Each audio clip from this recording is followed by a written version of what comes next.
Good day everyone, my name is Kimby Alamonte from BSECE 3A1 and this is my output video for ECE 36 Laboratory Activity Number 9 demonstrating the RGB LED activity.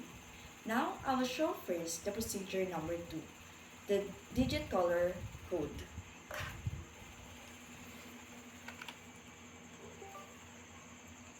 It will turn on to green, then yellow, then orange, then magenta, then blue, then red, and it will stop for 3 seconds and go back to green.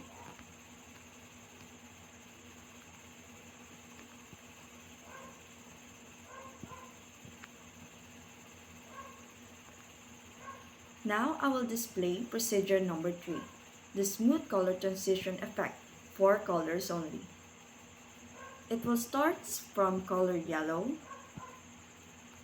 transition to color orange. From orange, it will transition to magenta, then magenta to blue. Then it will go back to color yellow. That will be all. Thank you.